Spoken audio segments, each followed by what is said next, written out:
Hello, it's September 4th, 2017. I'm Tony Smario. This is my father, BroSal.org YouTube channel.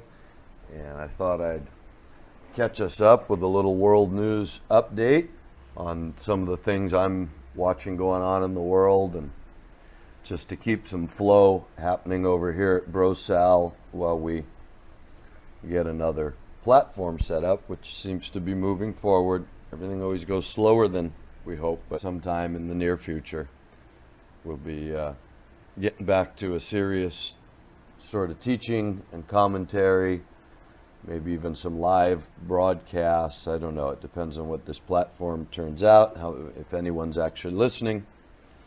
So anyway, but to keep up with our pattern here of discussing what we're watching for and how the news is playing into that, I find that right now the hype about North Korea is, reaching a fever pitch.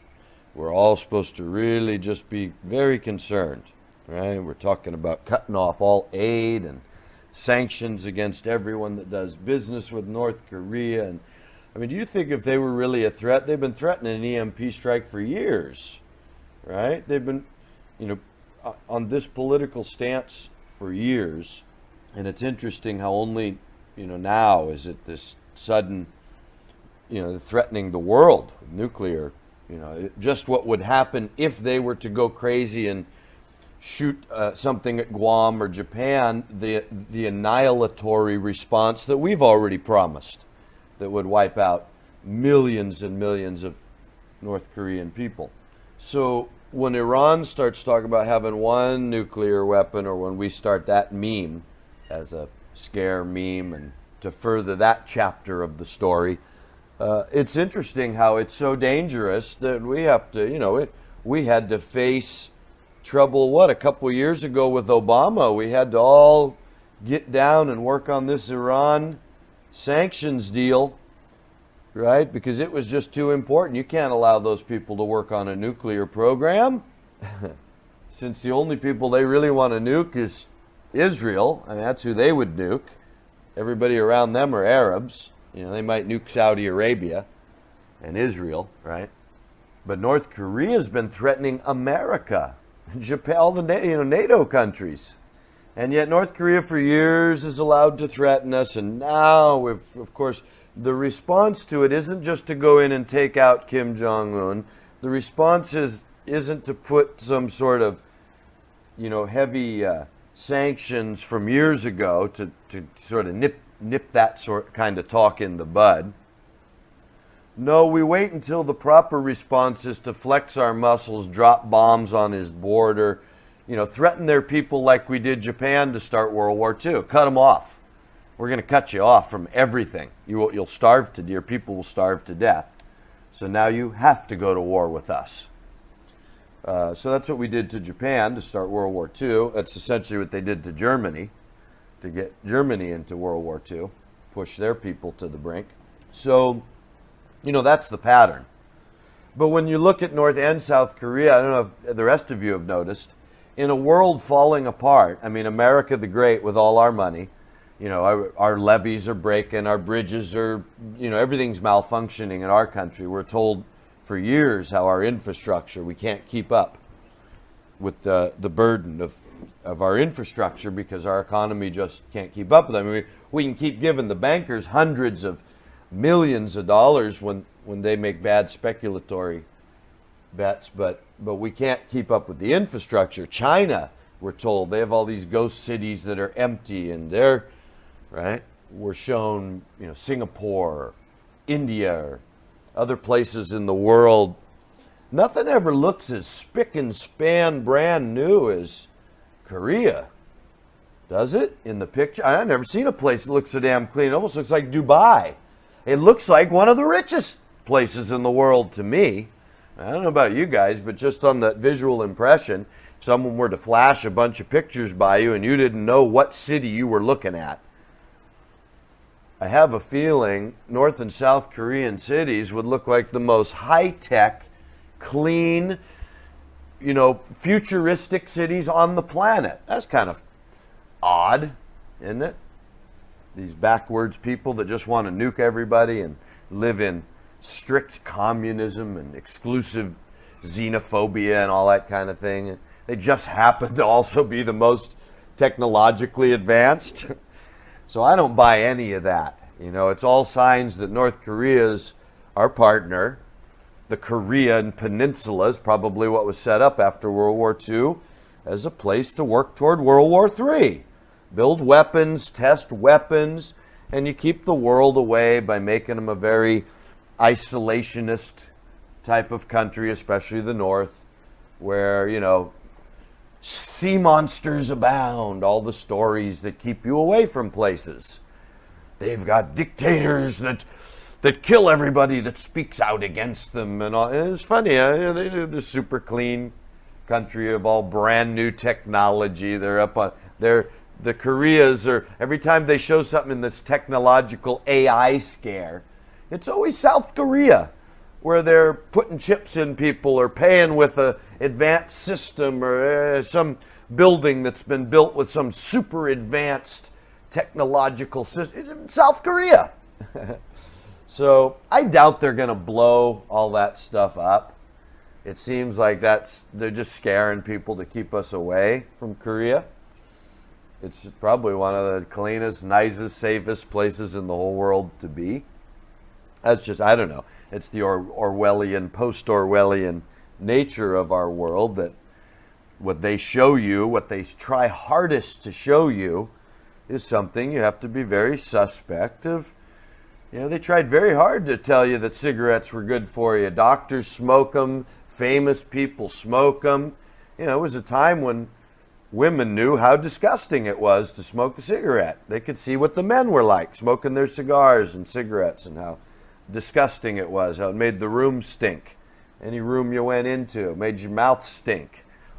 So women didn't want to smoke, but boy, they made it look fashionable, and next thing you know, it became a statement of your rights as a woman to stink like a man. So, you know, they know very well how to push our buttons. So I say, when you look at it that way, yeah, they make North Korea, South Korea look like some backwards cultures, isolationists, strict idealism in what we paint as negative politics.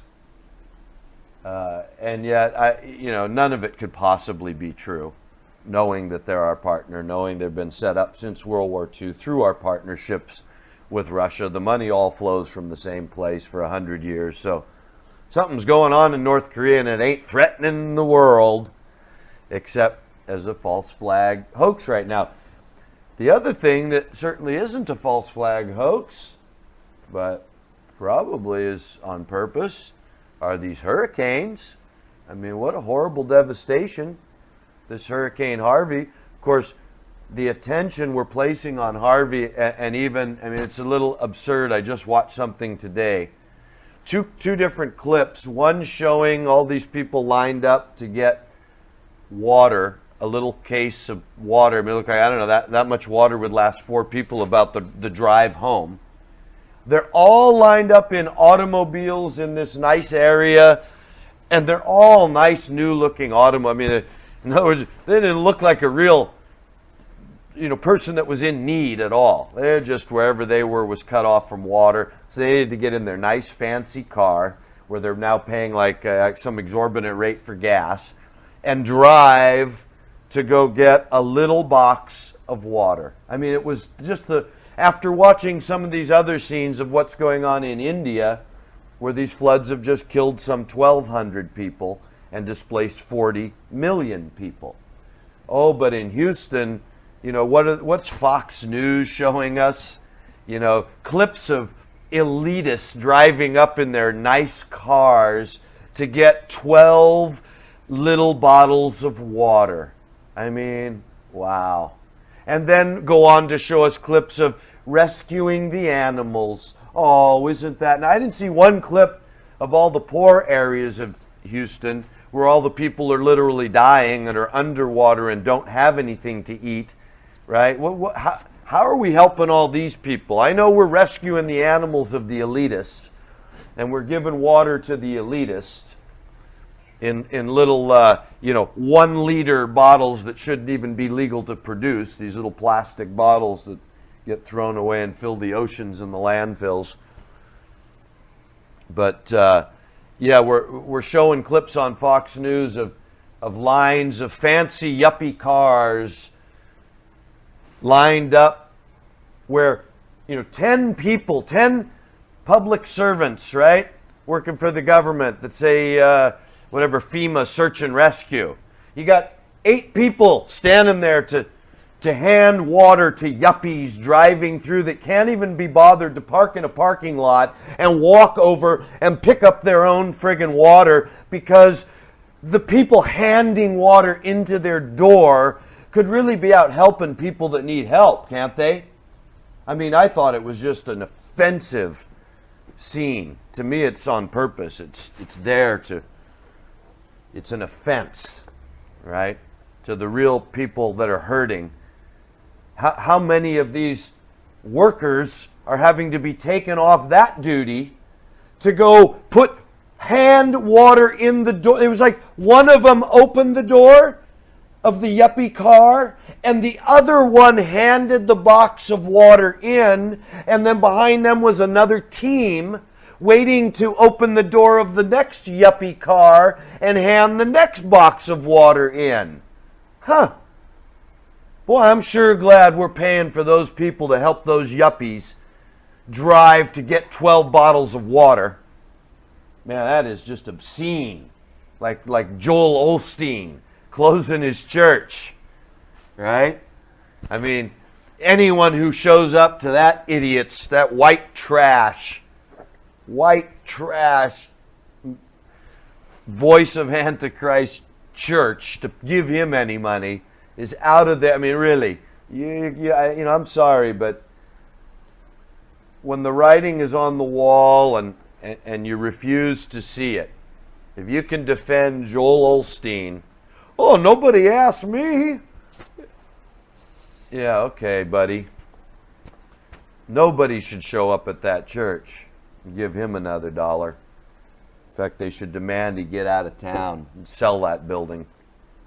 It's just so obscene what's going on and the way they're showing it, presenting it to us. All these obscene people being obscene, these rich elitists making a mockery out of what is certainly a man-made. I mean, if you don't, I know it's hurricane season, but if you don't see the evidence of what they do to make weather, to me, the biggest evidence is, how come they're not making it rain on the West Coast? We got fires from Canada, Idaho, Montana, Oregon, maybe even in Washington, California, north and south, right? Fires along the whole West Coast of America, which when you look at some of the ways they make rain to flood the middle of the country, the carbon from the fires somehow, from what I've learned or what I've seen that they teach, helps activate the water vapor, something like that. In other words, the smoke from the fire actually would help if what you were trying to do is create floods in the middle of the country. Smoke all along the western part of the country, blowing smoke into those moisture systems, only fuels them. So I find it impossible that with our modern technology, nobody even talks about, how come we're not making it rain? How come we're not trying to? Can we? Can we make it rain? Can we help create moisture over these fires to try and, can we try and dissipate some of these hurricanes? They talk about HAARP being able to blow up storms and all sorts of things. How come nobody's talking about where are we trying and failing? Where did we try to stop Harvey with our equipment, but it didn't work? The fact that nobody talks about that, even though they've spent decades showing us the patents for what the equipment can do. And it can stop storms. It can reinforce storms. We can supposedly make it rain. We can heat up the atmosphere. We can cool down the atmosphere, supposedly. And all these things are supposed to be instrumental in manipulating weather for the purposes of weaponry or any other reason that we need to control weather. So since we know we have the ability to control, how come we're not talking about it? How come none of these newscasters are talking about, people say we're making weather, they don't even know the meme that's out there in the alternative media. Not one single talking head newscaster on television knows that on the internet, everybody's talking about man-made weather. Everybody's talking about HAARP. Everybody's talking about patents for weather warfare. But not one of these talking heads brings up, do you think any of those people on the internet are right? So does that not show you the control of the conversation? The talking heads are there to pretend that none of that's true, so that the other team, the blue team, can be there to show you that it's all a big conspiracy and it's all true. And you're supposed to be, absolutely exhausted by the confusion of the fact that nobody seems to see it the same. One side sees the weather, they're just reporting it like it's always been. That seems quite natural. It's hurricane season. This is what happens. They tell you about the highs and the lows, and you go, And then you go to the other guys, and they go, yeah, but look, look at the way they use these frequency, whatever they're called, these radar frequency towers that they have to these birds. I mean, they show you their evidence. You can't deny the chemtrail spraying in the sky. What's that for? You can't deny the patents. People pay a lot of money for patents. Those could be a hoax, so that the whole geoengineering could just be a scare. I mean, all that's quite possible. But there are such patents, and these planes are in the sky, and they are spraying this stuff. And I don't know, it seems like people collect samples and measure it and show you there's these nanoparticles. So either that's all part of the story, or somebody's engineering the weather or trying to. Excuse me. So without knowing whether they are or not, we just have to go with the fact that they say they have the patents. They don't talk in the mainstream about these patents. Even though the military's been talking about owning the weather for 50 years, in the geoengineering scientific community, they talk about the very geoengineering that they are applying to try and stop global warming and climate change.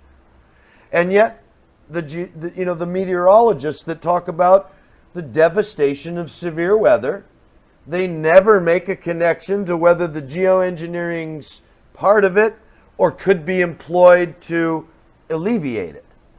And I find that, it's impossible. It's impossible to know that we claim to be able to have the ability to control the weather, but we're not talking about whether we're doing that in a time when severe weather is threatening, causing so much tremendous damage. And of course, we talk about the yuppies needing water in Texas, when all over the world right now, India and Bangladesh, I mean, between the floods and the droughts, you've got what looks to be setting up for pestilence and famine. This is what I really want to, bring our world news update, is show you that what they're not telling you is that there's a plan to bring humanity to exhaustion. And what is more exhausting than people dying right in front of you of famine and pestilence, and there's just no food for them? There's nothing you can do because the food was all drowned by the floods. And the diseases now are spreading like crazy because, it's just flooded everywhere and there's nothing you can do. It can't even all dry out before the next wave hits. And so, because we're waiting for something in which, meaning the rebuilding of the temple, Daniel, the peace that's got to come in the Middle East between Israel and Palestine for Revelation to be true, where the second seal's opened and the red horse is given power to take peace from the earth. Well, is there peace on the earth? No. So we're certainly not anywhere near that seal yet. But it doesn't take much. Peace agreement between Palestine and Israel. See, and something that seems to me, we used to imagine this would bring in a great prosperity for the earth. But I don't think so. I think the earth is going to be teetering on great calamity, and the peace will seem to be the reprieve that is needed to stop the dam from breaking. But it doesn't magically make the waters recede. Everybody's still up against it. But this peace suddenly, gives us all the reprieve. We're not going to go to war today. And because they're planning all that, and I say, making the weather's part of that plan, to drive the exhaustion, to create the famine and pestilence. And so they're not going to bring it. Just like North Korea's not going to result in world war because they're controlling North Korea, these storms aren't going to result in this final cataclysm yet, like all the Christians are out there teaching. September 23rd. I don't know how many of them I've written. Okay, I hope if September 23rd comes and goes, you guys will stop listening to these people. Of course they won't, but now September 23rd is our next big date setters. Got that one all worked out. That's supposed to be something like the midpoint of the tribulation. So I don't know what other part of the scripture they've reconciled to get to this, but I'm certainly completely wrong if they're right, and we only have 3 weeks left to find out. So, meanwhile, what I'd like to say in our watch is that it seems to me that the controllers know exactly what they're doing, and they're pushing the buttons that it takes to get the world into a state of exhaustion. That when they make this peace, that when they push through all the things they want to do, because essentially they're going to occupy the Middle East. I mean, that's what they've been doing. We've been building military bases there now for 20 years, right? What do you think we're going to do? Permanent military bases. So you don't do that just to go help out a country. You go that to occupy a country, like England did in their days of imperialism. And so we're about to occupy the Middle East with our white horse king that will go forth conquering and to conquer with the NATO weapons. And that will be setting up for the Great War. And so, because we have all that to look forward to, I don't expect these hurricanes to do, I don't expect an EMP strike to take us out now. I don't expect these hurricanes to take us out now. I expect all this to be the fear that it's all the setup. I think they're testing all their stuff. I think they can start and stop fires whenever they want because, of course, they can bring the moisture to the air. They know exactly how to do these things. They can bust up a hurricane or create a hurricane so they can bring in as much damage as they've, strategized or speculated for this part of their script to bring different areas to different points of exhaustion. Like I said, we think it's going to come out of all this famine, floods and fires and droughts in Africa, Asia, the Middle East. I mean, look what's going on in Yemen right now. I mean, how come our news, we talk about saving animals and giving yuppies some water in Houston. Who's raising money to save these poor people? It's obviously genocide that we're participating in over there and distracting everybody by flooding Houston so we can kill off a bunch of people and set up for the devastation, the famine, and the pestilence. And they show you on these sites now the Walmarts that are closing, and they're fencing some of them in with barbed wire. And one of them, like in San Jose, California, I think it looks like they made, what looks to be like a holding pen. It looks like that kind of area you mean to separate people. And there's no doubt in my mind. But it's so small. that one of the commenters talking about bussing them in. It's right off the 101, they can bus you in. I mean, the thing was about 400 or 500 square feet. It was less than 1,000 square feet for sure. So I'm not sure how many you're bussing in, right? It looked more like the kind of place you could separate out your medical staff or some officials to keep them away from the ravaging crowds, begging for food and water, begging for their vaccination, begging for their antidote from the diseases that are ravaging them outside. I mean, it looked more like that to me than a place you're going to bust in. You know, this. So they reverse. You see what I mean? They're the memes out there to scare everybody. FEMA. You know, they want to kill everybody and put everybody in internment camps. And I don't think so. I think they want to be the good guys going into the future in their golden age. They're the eye of the pyramid. They're the leaders of humanity that are helping to get rid of the cancer. And they're not going to write it that way officially except in their private history books. They're going to pat each other on the back forever. Look what we accomplished. You know, we got rid of this religious cancer. We set everyone free. Got total control of the planet so that never again do we have to worry about any radicals, any dissidents, anybody rising up to introduce their silly ideas about God or anything else. Now it's a golden age where, you know, we live like gods in the world, and according to our own plans, we maintain the population, we maintain the variety, we play God because we are God. I think that's their plan. Not let's put billions of people in internment camps and have to feed them and kill them slowly, and that doesn't make much sense. But boy, when you've created all the diseases, means you also have created the antidote to those diseases. You have the remedy. So when you start giving the people all the diseases and blaming it on the floods that you didn't create, it's not your fault. It's the way the official history gets written. Oh boy, global warming. They just didn't listen. Remember, these are the liberals like George Soros, and right? These are the ones that give you that liberal voice as if they're so liberal and they're so open, right? They just want to save the world.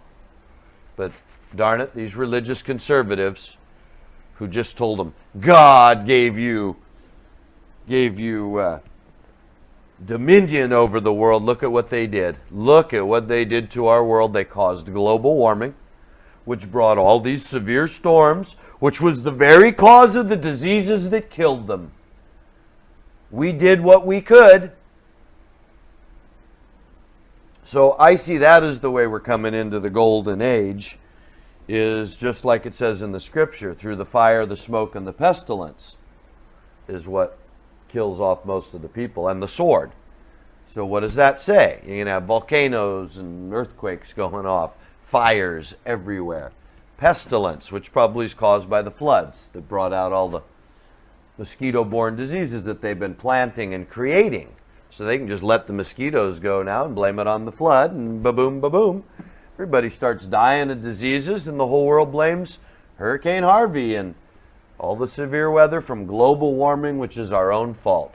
In fact, it's the fault of the religious, because they're the conservatives that wouldn't believe in global warming and help us stop it when we wanted to. And so, I think that's the history that will be written, and they'll use, the wars that they tried to stop, but it was the radicals that wouldn't.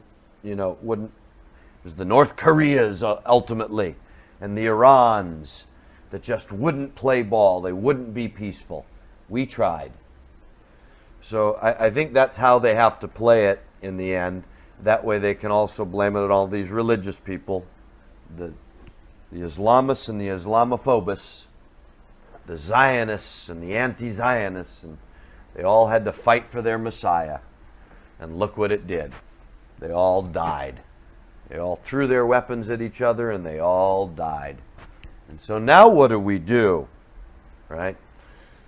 So that seems to be fit both the Albert Pike strategy very well in what was supposedly presented by Pike as the way to the future, to the revealing of the true light of the Luciferian doctrine, which isn't let's crown the devil and follow the devil. It's we are God. We are God. There is no God. There's no outside God. We are God. And it's believing in this outside God that's caused all the problem. Do as thou wilt. That's the whole of the law. So that's, I think, what's coming, and so they're using all these hurricanes and severe weather, which I believe they're creating, to fuel the exhaustion and the next stage. See, that's why I don't think it's the end now. I believe what Jesus said. Don't be alarmed. The end is not yet. Don't be alarmed doesn't mean don't be slightly devastated for all the people that are hurting right now. I mean, I feel it's just when I look at the poor children starving in Yemen, I feel like the people that die instantly in floods or fires are so much luckier, or landslides. I mean, I sure hope when it's my time, I get swept away by a tidal wave or die in a landslide than have to contract a disease or starve to death, while those around me are also starving and everybody's wishing they could feed me, but nobody has any food to feed me, and so I'm just starving to death right in front of everybody. I mean, that's what's really going on in the world right now, and our yuppies are driving, however many miles in their yuppie cars to go get a little case of water. I mean, boy, oh boy, is that offensive. Americans are the most offensive white trash criminals ever walked the face of the earth. And so, if you're an American boy and you think you're a Christian, you better think hard about where you're placing your value right now, where real suffering is. These friggin' yuppies that can't get enough water, driving their what look like brand new but freshly washed cars, so that people we're paying can stand there and hand them water through their door. They can't even go to one area where one or two people, one person's guarding the water with some, National Guard with a rifle, saying, everybody gets one case, line up, take a case, one case, that's it, line up, the parking lot's over there. My goodness, driving up in their little air-conditioned cars while people are dying right now all over Texas. I just thought, well, what a travesty. And this is on Fox News, of course. So anyway, you guys, North Korea is just a hoax. It's a false flag. Stop believing that this is anything but leading to what they will use in the future as a false flag. They are our partner. They will do nothing that they're not paid to do in the time they're paid to do it. The question is this the time? Are they going to be paid to throw a nuke at Guam or Japan today? I say, no way. How is the Red Horse going to take peace from the earth if North Korea launches a nuke tomorrow at Japan? Doesn't make any sense at all. They've got to make peace with Palestine and Israel first. That's what's got to happen before peace can be taken from the earth. And to set up the drastic, exhausted need for that, you get North Korea saber rattling, you get real severe weather hurting people all over the world. You notice suddenly no talk about, what's going on in Ukraine? Those people were killing each other a couple years ago. I guess they just decide, you stay on your side, I'll stay on my side. Nothing moves forward. I don't hear anything in the news about how come this isn't every week some ongoing, what are they doing to resolve that crisis? What's the negotiations? How's this going? Now, it's funny how certain stories just cool right down, other stories just heat right. What happened with Gutter? Gutter was threatening the world also a few weeks ago. Now I don't hear about Gutter. Right? It's the way they just keep distracting by turning their burner up and down on different things, sending in some terrorism over here or there, some weather here or there, and moving it from news story to news story. None of the ones of the past ever have any traction. We never find out why we didn't fix anything in Libya or Afghanistan or Iraq 20 years ago. No, just keep moving on to the next story. We never find out why the sanctions that killed 500,000 children in Iraq, why Madeleine Albright and people like that weren't brought to jail or really, put their feet to the fire, since that obviously didn't do anything but kill a bunch of innocent Iraqis. just like we're doing through our agent Saudi Arabia to Yemen today. You know, these are war crimes. These are not even just, there's no war. These are crimes against humanity. These are just absolute crimes against humanity. And those aren't talked about because Fox News shows us a bunch of yuppies in distress. Oh, you know, it's been really hard because, you know, there's not much water. And so I got in my big SUV and we drove all this way to get a little case of water handed through the door because we don't want to have to get, you know, out of the door to get the water. Oh my gosh, we got it rough. Are you kidding me? In this world, they got it rough? In this world, what's going on in Yemen, what's going on in Africa, what's going on in India, 40 million people displaced, 1,200 people so far dead from the same storm. So, I mean, wake up, you guys, really. Wake up, everybody. The world is coming apart at the seams, and that is a plan. Don't be alarmed, because the end is not yet, but be aware. The world is coming apart at the seams, and it isn't North Korea. That's the distraction. You should be writing you should be turning that friggin' news off and telling all these channels that keep showing you North Korea to stop fueling the false flag hoax crap. Stop fueling all the fear-mongering. North Korea's got nothing to do with what's coming. They're creating pestilence. Where are they going to get the food to feed everybody? Why is FEMA got things set up to give a few yuppies some water when the whole world right now is facing a humanitarian crisis on a scale already that's hardly precedented since maybe the Black Plague or something, and we're looking at just the tip of it since the droughts and the floods are just now affecting the food crops. People are just now lining up all over the world to get food that isn't there. What's going to happen next year?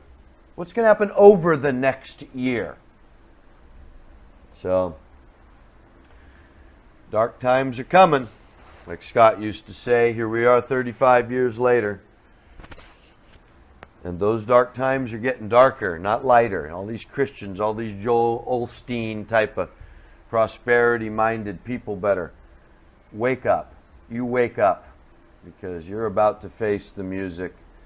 And I can't imagine when the Lord returns, He's going to be happy because everybody's standing around praising Jesus from their fancy cars and their safe places and their banks full of money. When you look right now and the whole world is on the verge of famine and pestilence. So, anyhow, that's what's going on in the world right now. Famine, pestilence, North Korea, and these hurricanes are all working together to bring on exhaustion and the next stage, which is going to be, a much darker stage. North Korea is the distraction so that we can pretend there's something more important than the fact that they're killing people all over the world with their severe weather. Not talking about how they might be able to affect that weather positively, if at all, let alone no one discussing whether they're actually affecting it negatively and creating it, and what that's going to truly mean for the future. And what kind of plan are we putting in place right now to start taxing these rich son of a guns like Elon Musk and Facebook and Google? And why aren't we all talking about how many billions are we going to tax them now to fix this problem in the world so the world doesn't have to go through suffering while a dozen people at the top simply make a lot of money off of it? Anyway, but that's, they're going to use that angle to divide people, I'm sure, because remember, the end is not yet. No computers are going off because they're going to show you all this like they're doing now over the computer. They're going to show you, I think, more and more of the proof of 9/11, more and more of the proof of the weather manipulation. People are going to get to see that they're murdering all these people. And that's going to make a lot of people really mad when the time comes. And they're going to be ready to kill. And they're going to be exhausted from having no food and no water and no work and no no rest from the tension. And so anyway, I say that we're still in the begin. This is the beginning of the sorrows, the beginning of the birth pain. Just like Jesus said, the beginning of the birth pain. The birth pains don't get less, do they? I don't know. I've never had a baby, but every time they show it in a movie, the birth pains seem to go from bad to worse until the birth's finally consummated. So anyway, guys, talk to you soon. Good luck out there. Keep loving each other. It's the only thing we can do.